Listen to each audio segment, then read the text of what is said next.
Sir Alex Ferguson crowned him the king of penalty box defenders. Aberdeen fans voted him their greatest ever player, and there's no doubt that Willie Miller in his pomp was a magnificent leader at the back for the Dons.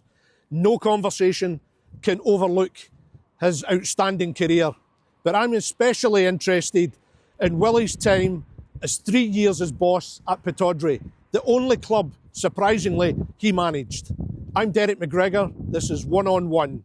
Time spent with a true Scottish football legend is always a pleasure and a privilege.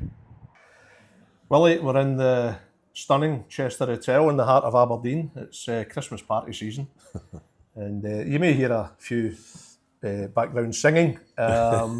Do Christmas parties come to mind as a player here at Aberdeen, indeed even as a manager, Willie? Not really, to be honest. You know, Christmas and New Year was always a time of locking yourself away, basically, because you had games. You know, you had a full fixture card, and you know, very congested round about Christmas and New Year. So no, it wasn't really a time for celebration. You know, the celebrations usually came in May. You know, when we were lifting a trophy or two. But kind of round about Christmas, New Year, nah. No, truthfully, Willie. Quiet truthfully. times, very quiet times. Yeah, very quiet times. That ties in with there was a Gordon Strachan TV remark recently who said they were prepared to follow you anywhere when you were captain, but when it came to a night out, they would quite happily leave you on your own. That kind of ties in with that, Willie. I think that was Gordon and his very special kind of humour, which I'm more than used to. In fact, I had enough of it the other night there when we did a gig in the music hall in Aberdeen together. But nah, it's a huge personality, Gordon, and a fantastic sense of humour. Were you quite reserved as a player? And when I say reserved, I mean, were you just totally focused as a player, Willie? Did you not go for really the social scene out with that? No, we had our nights out, we had our moments. We would, you know, we would go as a group, actually. We would go as a team after games, home games in particular, you know, to share a shandy or two. So no, I think in the dressing room when it came to football, yeah, I was pretty focused, and with only one thing in mind, and in particular, well, even when Sir Alex left the club as well, and even before that. It was focused on, you know, trying to win things, trying to lift trophies, trying to beat Rangers and Celtic. But as far as the social side's concerned, no, we had some great fun. You know, over the 20 years that I was involved here at the club, with different groups of players as well. But the early '80s team, obviously, you know, very special memories we've got the first half of the '80s. So when we get together, we can look back on having some fantastic moments on the field, but also some very good social times as well. So it was you know, many social events. We bonded well on and off the park. Were you always particularly conscious of being captain and the responsibility that came with that? Did that ever kind of hold you back when you had time off with the boys? No, not really. No, you know, what is a captain's role? I mean, I think the most important thing for a captain is you know, whenever they play games, it used to be a Saturday afternoon you would talk about, you know, maybe a midweek European game. It's what you do. The most important thing is what you do on the park. I think you've got to lead the team on the park. You know, the old nonsense that went about me being a referee and trying to referee games. That's just taking responsibility on the field of play and being strong enough to stand up and actually question things, particularly when you're in Glasgow, because it was never an easy place to go down to and get a fair roll of the dice. So you kind of had to use every edge that you could, and if that meant having a little conversation with a referee every now and again, I was quite happy to have that conversation. But in no way did it take away the respect I held for the match official as well. And I think if you were to ask any of the officials at that time, then I think they would agree with me. But I didn't give them an easy time. I think they knew whenever Aberdeen came calling, then it was going to be a little bit controversial. But the power was always in the referee's hand. So he had the power. If he wanted to have the conversation with me, if he wanted to allow me to take him as far as I possibly could, which I did try on a number of occasions, then fair enough. But that's what I think a captain is. A captain, you know, when everybody's watching, when the crowds are there, that's, I think, when you've got to take on that mantle, that responsibility. And I was more than happy to do that. Obviously, you know, when you're not in the full glare of the fans and the nation, then it's a different matter, training. But it's I think it's more about the mindset, really, you know, and having that strong character in the dressing room. And I wasn't the only strong character in the dressing room. There was many big characters in that dressing room, you know, during the 80s in particular. But even before that, when I first came up, there was a lot of characters as well. So, you know, it is a good club. It was a great club when I joined them in 71, came up to Aberdeen, and fortunately we had some good times along the way. You certainly didn't mess about as an outstanding defender, Willie, but you were, as you were saying, unflinching when it came to making a point if you felt there was a real injustice towards the team. Many memorable encounters with referees, but there was an especial one with the late Jim McLean at Dens Park, which was an absolute classic. Was it a minor disagreement, Willie? How would you put it? It had nothing to do with me. Absolutely nothing to do with me. It was. I think it was Paul Hegarty to get sent off. If my memory serves me right, we had the game as cup tie, and all the hierarchy from the SFA were in the front row of the main stand, along with Jim McLean, who I think possibly was serving some kind of ban anyway. I mean, a great coach. I worked with him at, you know, at the national team, with the national team, and what he did at Dundee United was absolutely sensational. But he was a bit fiery, and for some reason, I don't know why, he thought that I had an influence in getting Paul Hegarty sent off. He went for you, didn't he? He went for you on the side of the pitch, didn't he? I was the second one he went for, because Paul had brought down Charlie Nicholas, and Charlie was getting the Man of the Match award. Sure it was Charlie brought them, sure it was, if my memory serves me right. So he had to go at Charlie first, and then he's looking round and he sees me. I'm just enjoying it with the fans, and I'm actually turning away from him. I turned round and Jim was there. I was going to say in my face, but I did actually have to look down a little bit on him, and he gave me a blast, a verbal blast. Don't ask me what he said, and to be honest, I probably couldn't repeat it. And then he disappeared. So was it constructive advice he was giving you, Willie? Well, about where to go? The thing about this is in front of all the SFA officials who are all standing up because we're celebrating. And I kind of looked up at the main stand. You could see all the presidents and the ex-presidents. And I'm thinking, Jim, I think you've got a problem here. I think, did he get banned for 2 years and fined £4,000? It was something major like that. But a really good coach and a fantastic manager, and done an unbelievable job with Dundee United at that time.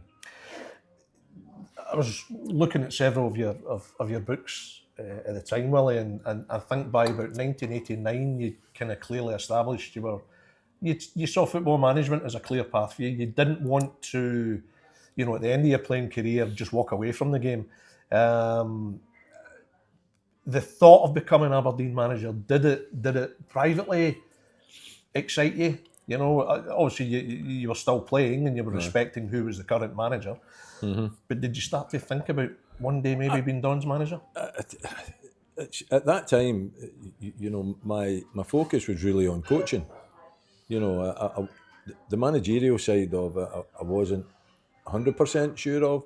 It's a completely different role from, you know, just being a coach. But normally if you're a coach, then you go into management.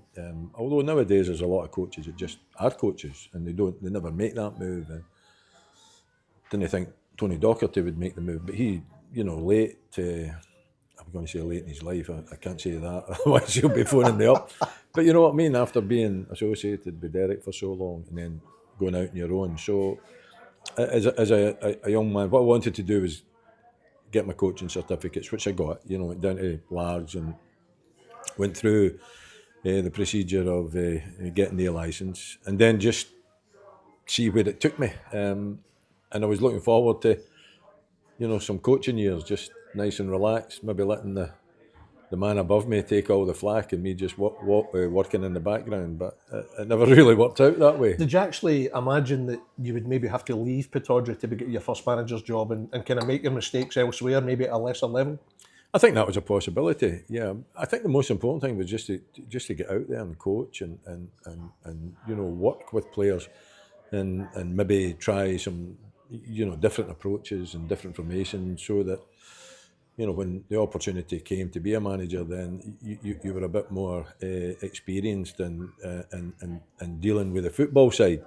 Dealing with the other side, I'm talking about the coaching side. Dealing with the other side, much more difficult. Dealing with fans, directors, media, everything that goes with it, the pressure that comes on you as a manager. Pressure when even you're winning, believe it or not. To keep winning. Yeah. So I didn't get the opportunity to be that kind of a second in command. But that's the way life in general and football. That you get an opportunity, you make the decision. You take the chance or you don't take the chance. I think the Aberdeen fans, for sure, Willie, would have seen you as a clear managerial target. I mean, in your pomp, you were seen as God for Aberdeen fans, and a natural successor when the time came. I think particularly when Ian Porterfield left, Willie, I think at that time player managers were on vogue. You had Kenny Douglas, you had Graham Souness. Aye. Was there ever a possibility? Was there ever any talk behind the scenes that could happen for yourself? No, not really. No, it was more a case of me focusing on seeing out my playing career first of all, but towards the end of that playing career, which finished in 1990, was to then try to gain experience, not as a player coach. No, it never came into my mind. You'd have been mid-30s at that point, I think, Willie. I mean, I think there was a lot of talk, there was probably a bit of publicity, a lot of speculation that you could be the new player manager. See, behind the scenes, were the players kind of ribbing you about it? Did any of them kind of say, you're going to be the next manager, Willie? Was there any kind of banter? Well, they might have said that behind my back, but they wouldn't say it to my face. I'm sure they said a lot of things when I wasn't in the front line and facing them. So listen, there would be banter. There's always banter. The dressing room was a really good dressing room. Throughout my time at Aberdeen. I think when you first break in, you're just trying to establish yourself in the early 70s. But as time went on, I got the captaincy from Ali McLeod, and then Billy McNeill takes over, and then Sir Alex comes in, and then Ian Porterfield, of course, and then Alex Smith. You're just trying to build up the games that you've played, the amount of games you've played, the experience that you gain, the kind of the way you work with players, how the dressing room actually works as well, because it's important to know how a dressing room works. Could you have been a player manager? I wouldn't have fancied it, to be honest. You're talking Graham Souness, hugely respected player, played with him at international level, but I think even Graham found it difficult initially. Mm-hmm. To be a player manager and to be able to deal with that pressure while you're on the field. And they both won leagues, of course, as player manager. But for you personally, being a player demanded your intense focus. I think doing kind of a bit of research on what you're thinking was as a player that it was 100% a player. You couldn't. It was hard for you to be distracted by anything else. Yeah, I think so. And it does help as well if you've got a treasure chest behind you to dip into to go and get the players that you want. I mean, when Graham came to Scotland, I mean, he had the resources. All the English, incredible. The top English internationals came up. The whole environment changed totally. You wouldn't have had that at Aberdeen if you were player manager. I wouldn't have had the treasure chest.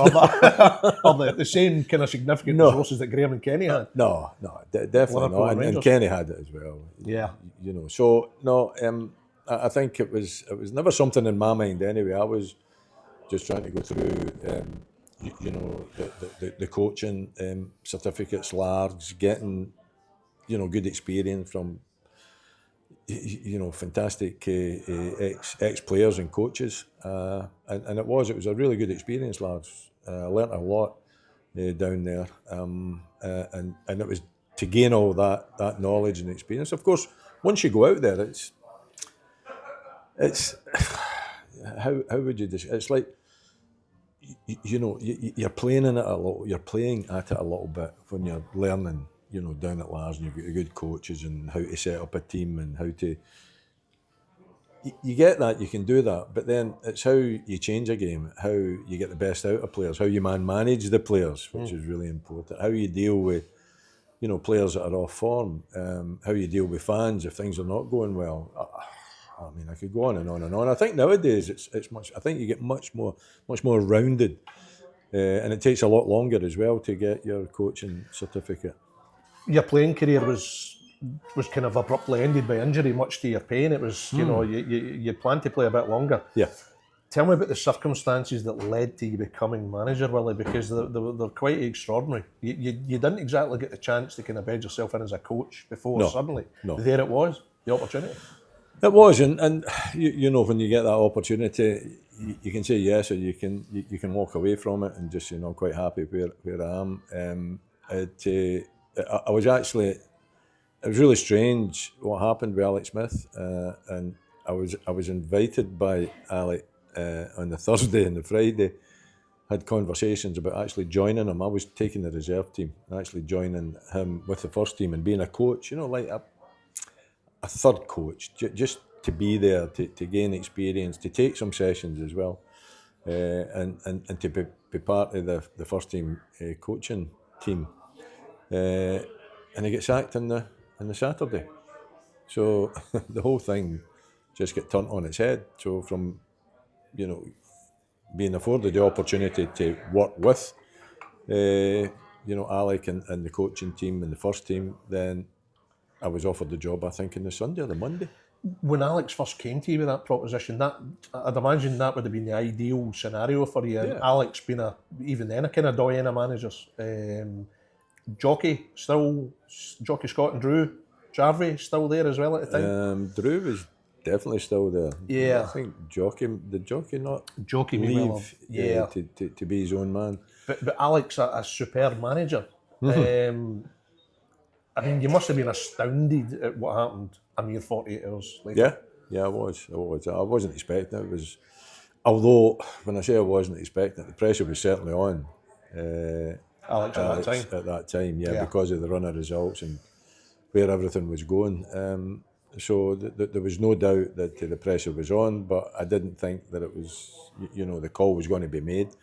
It was surprising, in particular when you've been invited to move up a grade and actually work with them.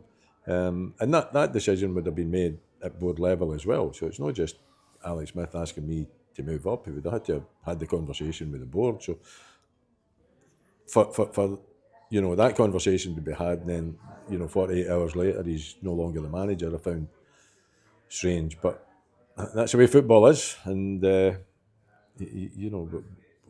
seen over the years a number of decisions that you find to be unusual and unpredictable. I wouldn't say that was totally unpredictable, but I think the timing of it was... Clearly there would have been talk in the weeks of Alec would have been under pressure due to results, and again there would have been talk that he could be vulnerable, but hand on heart, when the news came through, he was you'd have been in the dugout his final game? Yes. So that would have been you just literally started? Yes. Hand on heart, did you immediately think you could be in contention to replace him? No, I didn't really think too much about it. It was only when I was approached that it really became a question that I had to answer. So I didn't really have any ambitions at that time to be manager. I didn't think that I would be in the running, although, well, you know what, like the Aberdeen fans thinking, would be in their mind. But at the same time, you've got to be offered the job, and even when I was offered it, I wasn't sure whether I should take it or not. How soon did it all happen, Willie? After it was just came out about Alex? A few days. Yeah, just a few days. Once it was moved on, then it was just a few days, and then the conversation took place. and I was offered the job. It's a stunning sequence of events. The board clearly, I would have thought, had you in mind at the moment they decided to part with Alex. Given your status as a player, was it one of those ones you just felt you couldn't say no? I recall Tommy Burns at Celtic. Yeah, There's so many instances of managers who are legends at the club and couldn't turn down the manager's job, even though they may not, strictly speaking, have been ready for it. I mean, that was the case. You got offered the Aberdeen job. You've got to take it. You've got to believe in your own ability and talents and experience that you've built up. Even though that experience was minimal in terms of managing, it was reasonably extensive in terms of the coaching side, because I've been coaching for a while. No, you just take it. I think if you phone, and I phoned Sir Alex, and he says, just take it and believe in your own ability. And he was a young manager when he came up. He was 36, I think. Yeah. 36, 37 Yeah. when he came up to Aberdeen. So I'm 36. So you take it and you kind of trust in what you've learned and your own ability, and you hope that you can kind of build a team and a squad that are going to be successful. Were you offered it over the phone, or was there just an initial, we're interested, can we meet? And then It was a meeting. Yeah, it was a meeting. A meeting at Pittodrie, to offer me the opportunity and to take some time to think about it and then come back and let them know. Who was all there? Ian Donald was the one that, I'm trying to think if Dick was there as well. Sorry, it's just that long ago. But it was Ian that kind of headed the conversation up. Yeah. Did you take time to think about it, or did you know instantly? Willie? No, I took time to think about it. That was still important, did you think? I would need time to think about it. It's not something I was expecting. It's not something that I coveted, really. It was something that I hope might be a future opportunity for me. But no, at that time, I was, I didn't court it. That was the thing. I'm saying, well, is this right? Is the timing right? What do I do? But the offer is there, so if you turn that offer down, you're going to get it again. Maybe it's aye, maybe it's no, as an international colleague of mine used to say. And you've then just got to mull it around, speak to people that you trust, family and Sir Alex, and then it's there, just go and have a go at it. What was the biggest consideration for you, Willie? What were you, if you had a concern about taking it, what would it have been at the time? Resources available to you, or was it the impact on your life? What would have been uppermost in your mind? You kind of know that the resources are pretty finite. You're not going to get the same as the old firm, particularly Rangers at the time. You make sure that, as you always do, but in conversation, that you're in charge and it's your decision, player-wise. That there's no any interference from above. I think it was just at that time, Aberdeen were expected to be the top dog, and if they weren't the top dog, and if they weren't winning trophies, then fans weren't happy. It wasn't a case of splitting the old firm or finishing third. It was finishing top. You had to, their mindset was winning the league and winning cups. So obviously that was a concern, because Rangers in particular were strong at that time. Celtic was in a bit of disarray, of course, at that time. Yeah. Behind the scenes and with managers going.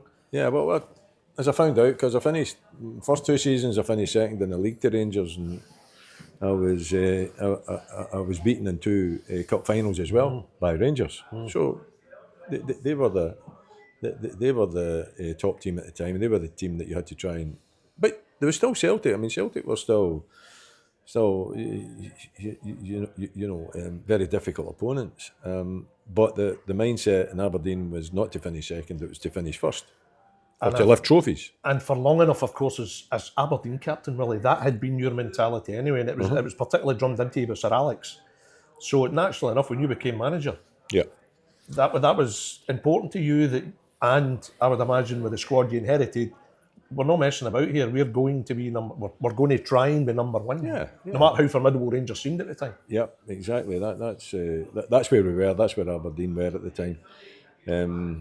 Obviously, history tells you that, at that time the whole kind of a world was beginning to change in Scotland in terms of the football scene, and every manager, well, they all found it difficult. Maybe a cup was the best that they could hope for.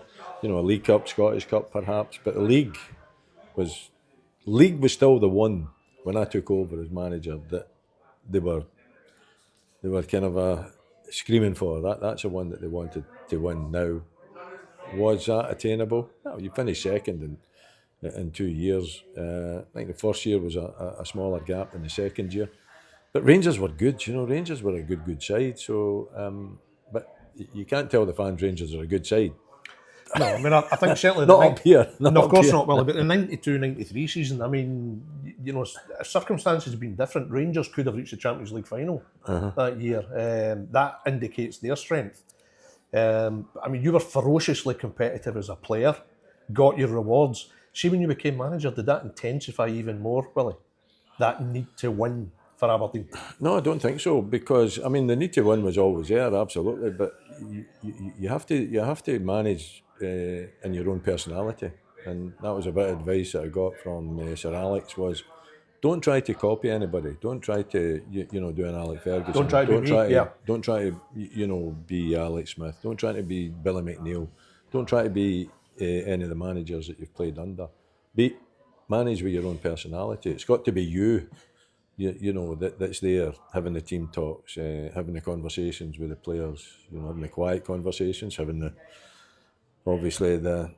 rants at times. Not as extreme as old Gaffer, right enough, but I could have a rant when I was unhappy. But do it with your own personality. Do it with your own style. What was your style of rant, Willie? Were you full of expletives? Did you chuck stuff? What can you recall moments where you utterly lost the plot? I think I booted the door once at the dressing room. At Pittodrie? Aye, and it fell off. That's quite a feat. It was definitely my feet. There's a brilliant piece of footage.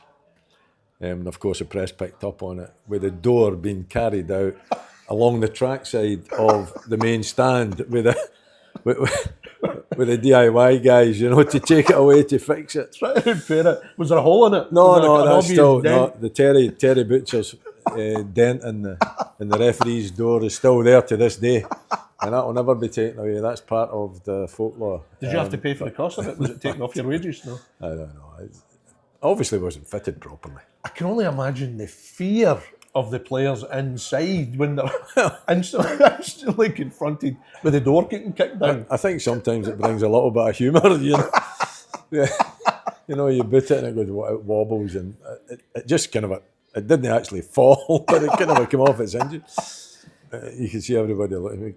It did kind of lighten the mood for a period of time. I can imagine that was something not even Sir Alex managed to achieve, Willie. Did he kick a door off the hinges? I don't think he did. He have a good try? No, anything. He said many objects, or the players had many objects thrown at them. It was always above their head, though. It was never directly at them, so you've got to give them credit for that. Did you always have an opportunity to duck? Aye. Yeah. I mean, you had a few verbal square goes with Sir Alex in the dressing room, didn't you? Particularly in the early years when there was a bit of edge, wasn't there? Aye, but he was a very young manager. And I don't know. I look back on it. I often wonder if he was just testing the players. What for effect? He's like, provoke. What is the mentality of this? How far can I push these guys? I mean, his one with me was. It didn't end up in any kind of a confrontation, although I did have a couple of confrontations. One in particular, when he was adamant he was going to play 3 central defenders at the back, and I told him can't play three central defenders. You know, just can't play three central defenders. So if you want me, Jim, we're filming, Jim. We're filming. How are you, sir? How are you? All right. We're just filming just now, but thank you. Thank you. Sorry, Willie. It's okay. It's a very well kent face in Aberdeen, Willie, so it's going to happen. I hope you can edit that. So 3 centre halves, and it wasn't happening. No. And I told him that. I said, I can't play. I tried it a couple of times and it just wasn't. It was alien. It was totally alien to me. Aye. I just wanted a big centre half that could be the main focus of attacking the ball, and I would do whatever I needed to do around about him. I didn't need to, just needed one. So we did have I think it was at Partick Thistle, and I come in at half time. I says, I told you, boss, that's not working. So you get the usual, sit down and shut up, that kind of a stuff. I says, no, I'm sorry, I'm not. It's just not working. I can't play in that system. You'll play in that system. Well, nah, don't want to play in the system. Well, if you don't want to play in the system, go into the bath. He says, okay. And that was it? That was it. Took the jersey off. Right, I'm away into the bath. So I'm lying in the bath like that. And Archie comes in and says, come on, Willie. Put the kit back on again. You're actually in the bath at this point? Aye, I says, no, just leave it. Aye. We sorted it out, and it's, on the Monday and that. Did it just become stubbornness at that point? Well, it just wasn't happening. It just was if you wanted to play a three, you could play somebody else, no me. But we sorted it out on the Monday, so that was fine. See, when you think about so you've taken time to consider the job. You've gone into, or you've formally accepted it. Was it heart over the head, or was it both? Or was it literally where you just consumed the risk, I can't turn this down? Yeah, pretty much. No, if I turn this down, I might never get it again. It's not really the head when you get an opportunity like that. I think it's just a case of you've just got to take it. It's there. It's never got. It might never come again. What's going to happen if a new manager comes in? Where are you going to be? Are you going to be kept? Are you going to be binned? That must have been an incredible adrenaline rush for you, Willie, at that time. I mean, see, when you formally accepted it, do you actually take a moment to think, I'm Aberdeen manager? That must be huge. It's a huge burden. That's what it is. I mean, it's given the track record. Here we go. Here we go. What you've got to be is you've got to be successful. You've got to win trophies. You've got to turn things round, because you weren't. Aberdeen wasn't in a good place at that time.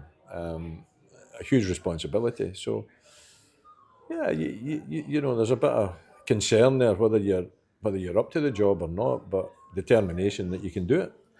How heavy did it feel on your shoulders? I mean, let's face it, the fans voted you the greatest ever player.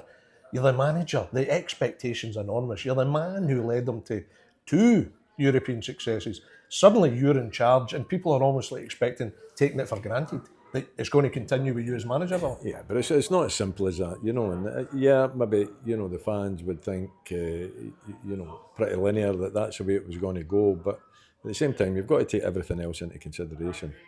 And that was a challenge at that time, was basically to be better than Rangers, and unfortunately I didn't manage to be better than Rangers in the first 2 seasons, and then I changed it completely in the 3rd season, and it just didn't work. It was just bringing players to the club that didn't really know the expectations and how to deal with the expectations, whereas when I took over the team, I still had players that kind of understood what the expectations were and how to deal with it. So no, it's a big responsibility. Any managerial job is a big responsibility, and that before you take it on board.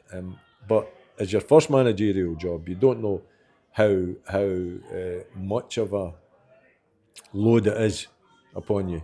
That success and driving for that success. And I must admit, if you're not enjoying it when you're finishing second to Rangers, how are you going to enjoy it when things go the other way? Your track record as a manager, Willie, wasn't exactly dismal. Okay, you had the runners-up, and I know you become accustomed to success as a player. Phenomenal success, so it would have hurt you not to have lifted a trophy as manager. Yeah. But I think you had a 46% win rate, you had 155 games, won far more than you lost. But did it just kind of that sense of not quite managing to get it over the line, did that really start to affect you? Aye, it did. It Eat away at you? It kind of in the third season, it led me probably to make decisions that I should have not made. Just try to. Did you gamble more, maybe? Yeah, aye, yeah. Yeah.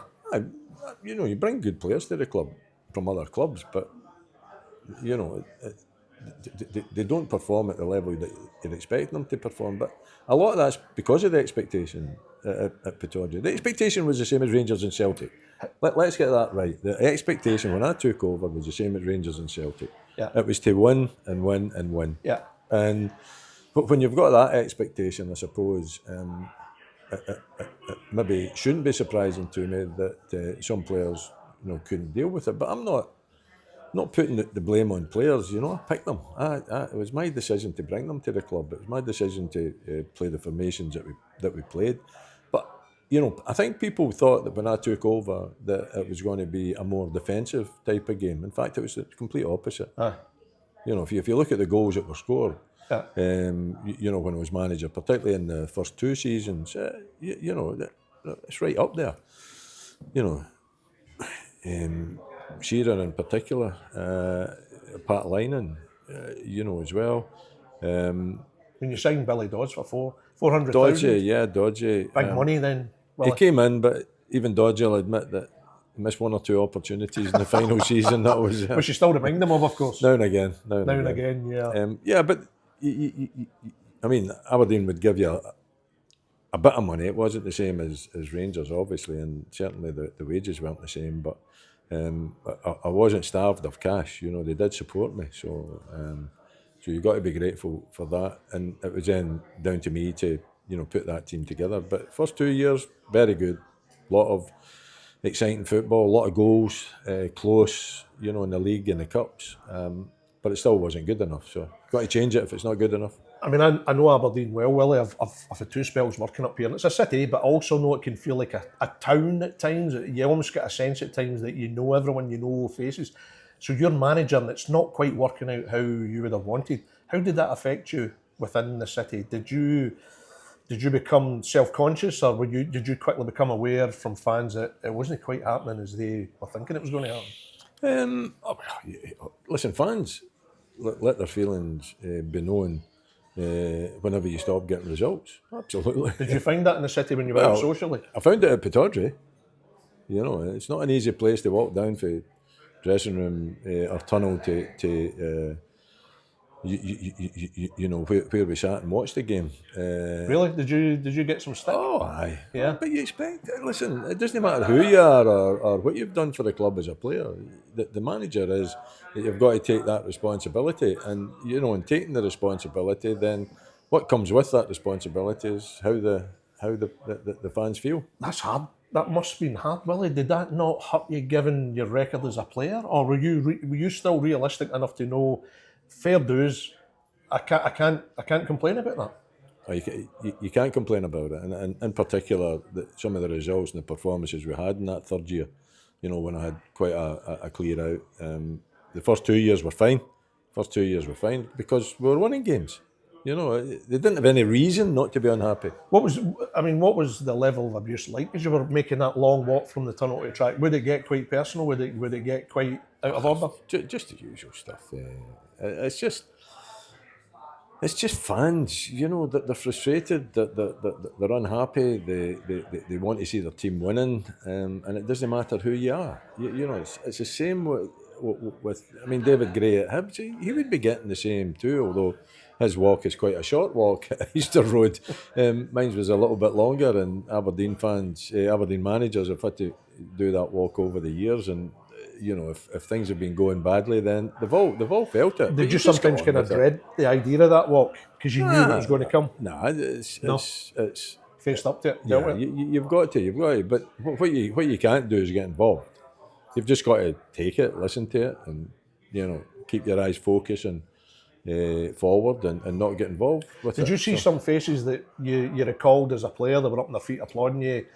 You were seen as a messiah, who then in this situation had turned. No, but I wouldn't be one to take much notice of fans when we were winning. particularly individual fans, yeah, and enjoyed the support of the fans when we were winning, and you would take that.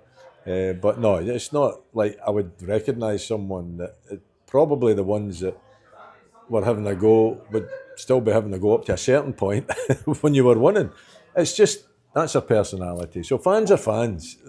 It's just it's not going to change. It never will change. You know, if you're not getting results, if you're not performing, then they're going to be unhappy. Give them results, give them performances, then everybody's your pal. What was your best moment as Aberdeen manager?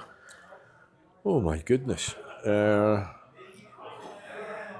I remember with, I don't know if it was a league game or a cup game, we went down to Partick Thistle and the game was abandoned at half time. We were 3 or 4 up and it was, what's his name, a manager at Partick Thistle? John Lambie? John Lambie.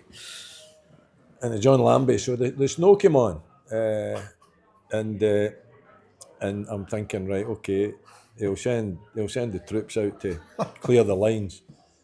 So the referee says, look, the snow, you need to clear the lines. And John said, right, I'll see to it. So we're standing, and John came out, and I'm standing beside him, the referee's there, and he's got this one guy with a brush. One guy with a brush. And he's walking across the centre line to clear the snow, like that. And I think another couple came as well to clear the other ones. He's walking across, but before the other couple came, this boy's good, and the head fell off the brush. I says to the referee, just abandon it, you know, because the snow was getting rather heavy. If that's all you've got. So I think we were 3 up at the time, but the replay, we beat them. We hammered 7 past them in the replay. So that was a good moment. I enjoyed that. No, just seeing the team playing well and competing, you know, in the 2 cup finals and competing in the league. So I don't think there was, you know, any specific moment because, you know, the depressing thing was getting beat with Rangers twice in 2 cup finals. You need to win a trophy before you can have that kind of a feeling of elation. What would you give to turn the clock back and at least have lifted the trophy once as a manager? Yeah, Is that the biggest regret by far? That would have been special. Yeah. Of course. I get sacked in February, and Big Roy takes over. Big Roy Aitken? Roy Aitken. And they won the League Cup in the September. And I've got to sit there and do my BBC commentary on it. Now, it was great to see the players that I'd brought to the club finally performing. We Dodgers finishing that season was particularly good. Stephen Glass and that, you know. But it was great to see. I think Stephen got the man of the match for the cup final. Yeah, you got a bike. It was a bike, yeah. But it was still great to see it. But I wish it was me that was there. Obviously, I do, and I wish it wasn't. Is it Dunfermline they beat in the final? They beat Dundee. Dundee and they in beat the Rangers in the semi-final, of course. They beat Rangers in the semi. Yeah. Did you see the sack coming when it happened? I mean, I know again, like Alex Smith, that you'd been under pressure. Yeah. But did you still think it was going to happen after that kind of final result? No, it was Kilmarnock away, and to be honest, I was of a mindset that, you know, is this enough? You know, have I had enough of this? Had you been thinking about quitting anyway? No, I hadn't been thinking about quitting. No, but when you lose down at Kilmarnock, 4-2, something, it was something like that. We could beat 4-2, 4-1. I can't remember. And you're going from Kilmarnock to Aberdeen. You're sitting in the bus. You're sitting there. Nobody. Yeah. It's a league of 10. Remember, it's no league of 12. So you're on the bus with the squad, and the background staff, but you're feeling very much alone still. Oh yeah. Absolutely dejected. Yeah, pretty much. So, you know, I wasn't sure what was going to happen. Wasn't sure, you know, where it was going to go. But like any manager, when the results are not good enough, then you're not really surprised when the board make a decision. So was it Ian Donald that would then phone you? Yeah. Was it that night, or did they give you a day's grace? No, it was a day's grace. It wasn't that night. It was be the Sunday or the Monday. Might have even been the Monday. I think it was a Monday. I don't mean this to sound a dumb question, Willie, but how did it hit you when he's finally uttered the words, "That's it," Willie? How would you describe it? In some way, relief, to be honest. Really? Yeah. It was a tough season. You know, you're going right for the start to February, and you're not really getting the tune out the players. The new players are not really giving you, and you're not being able to turn them round, and the pressure's coming on. As I say, it was a 10-team league at the time. You're sitting ninth. Now ninth is okay, but back then when it was a 10-team league, it was, you know, it was major pressure, and you just get to a point where if they say that you're going to stay, then fair enough, and you go on with it. If they decide to, you know, make the change, then they make the change, and you just accept that. See, on reflection, did the Aberdeen job come too soon for you? Well, who knows? You know, I know hindsight's a wonderful thing. Yeah, the offer, when the offer comes, you've got a decision to make. And I'll tell you, I don't think anybody in my position would do anything other than accept the job. If you're getting offered a job like that, even if you're a young coach, then I think you've got to accept it. How hard did it hit you? How long did it take you to get over that? Well, it takes you a while to get over, but you know, you're realistic. You've got to move on with your life. It's not the end of the world. It just feels like it at the time, and then you rebuild and you go again. That's the important thing. 39, I think, at that time. Maybe. Yeah, it would be 39. Yeah. Did you then think, well, in time I'll get another job as a manager?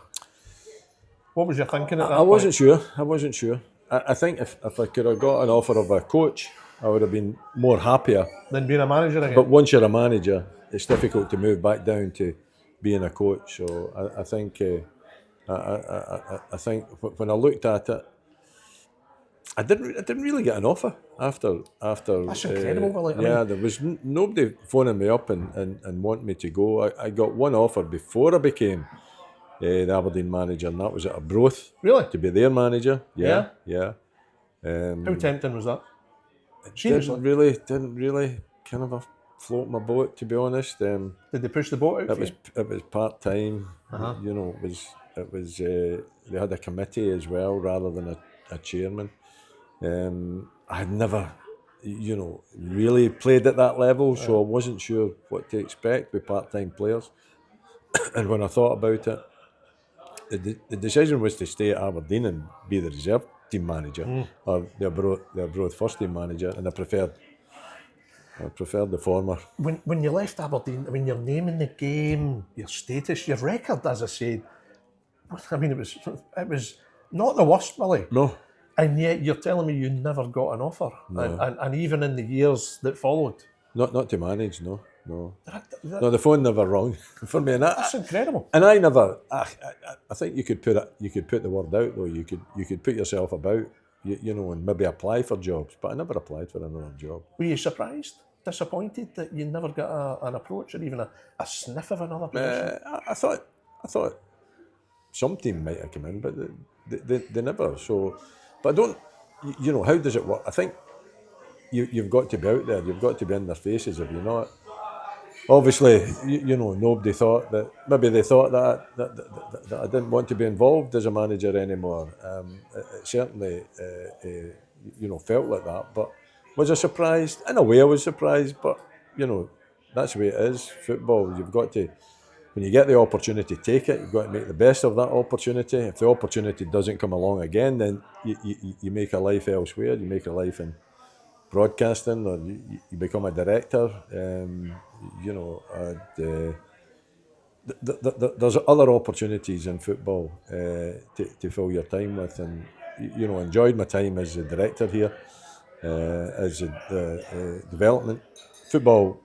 It was predominantly director of football, but it was focused on the development side, and I enjoyed that. But as a manager, the opportunity never came again. Of course, I think it was 2004. You became effectively director of football. So at the club, you led the team, you'd picked the team. Now you were in the position of picking a manager, and obviously I think you picked Jimmy Calderwood. And then subsequently after that was Mark McGee. How was the responsibility of picking a manager compared to actually picking a team, picking a player? that must have weighed even heavier on you. now. It's still a big responsibility, you know, and you do it for the right reasons. And you know, board of directors have sat down and picked managers, and invariably, 99% of the time, it doesn't work. Well, Jimmy was a childhood friend, wasn't he? I mean, to be fair to Jimmy, he'd long established himself as a good manager. Yes. Anyway. He was a childhood friend. Yeah, Mark, of course, your relationship with Mark, Gothenburg teammates, Yeah. both ended up being sacked. Yeah. How difficult was that for you, Willie? And indeed, how did that affect your relationships with each? Well, it's okay with Mark because I was with him the other night there here in Aberdeen. So you know, it hasn't changed that relationship. I think Mark knew at the time it was probably coming. With Jimmy, maybe a little bit different. Jimmy had a good 5 years at the club. You know, reasonably successful, but again, didn't win any trophies. So you know, you're still looking for in 5 years some kind of a silverware coming in. And you know, the board and myself just felt that it was time for a change.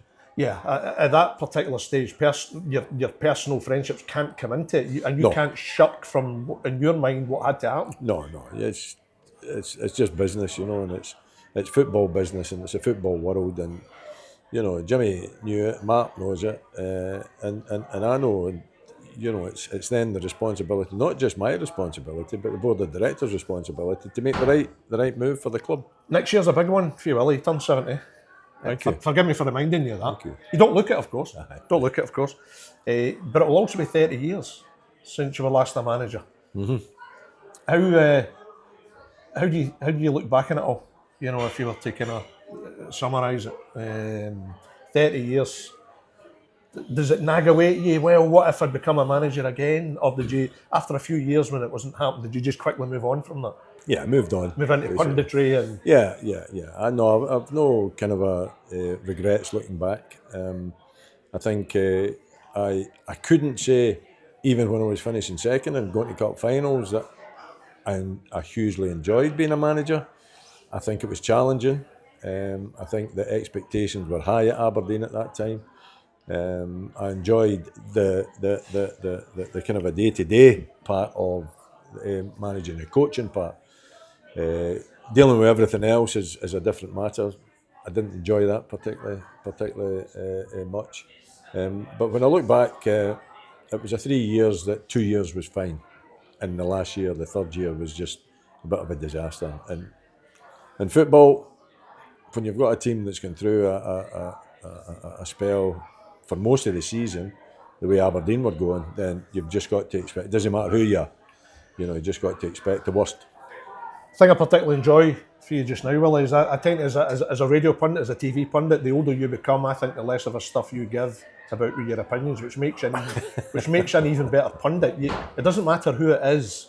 If you want to say something, you'll say it. It doesn't matter how they react to that.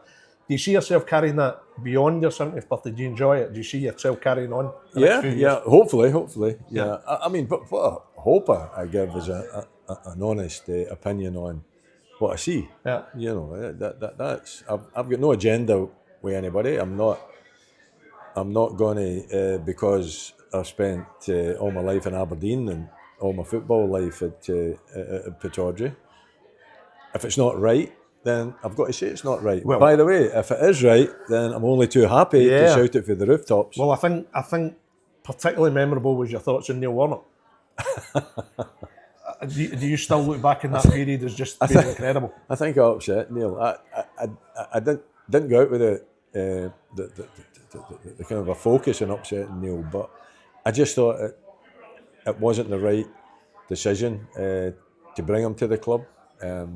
I always enjoy a manager that speaks football as well, and I didn't feel that was the type of manager you know Neil was. He was more the kind of a personality manager rather than going in depth. Maybe the coach that did that, but it wasn't good. It wasn't good to watch. It was poor results.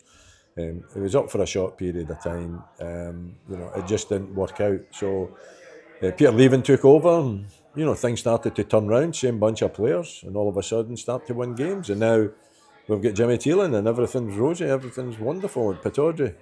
Your type of manager? Do you like the way he's going about it? I like the way he's going about it. Every game's there to be won. Doesn't matter if it's Rangers and Celtic. You take the game to the opposition.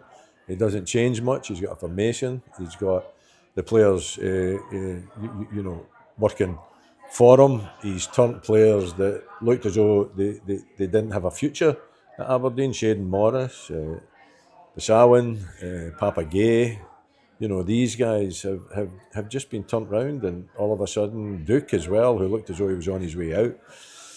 He's managed to manage these players into performing. So for me, that's the type of manager that I enjoy. In particular, and I'll give you one game, it was at Celtic Park, where they're 2-0 down at half time, and it's all too easy just to say, right, look, we're going to shut up shop here. We don't want embarrassed. He didn't do that. He changed the formation. He went 4-2-4 and he got a 2-2. You'd have loved that. That's brilliant. For me, given the Fergie teams at Parkhead, go for it. That's what I want to see, and I think that's what the Aberdeen fans want to see. And I think if it was Hearts that did it, I would be shouting it from the rooftops. If it was Hibs that was doing it, if it was any team that were doing it at Celtic Park, I'd be shouting from the rooftops, because it doesn't happen that often. Have you met him in the city at all? Have you seen him? No, have you met him? I've been invited by the chairman to meet him, but I haven't met him yet. But I will do in one time. Willie, fantastic reflecting on your career, and thank you very much for your time, sir. Okay, Derek. Thank you. Okay.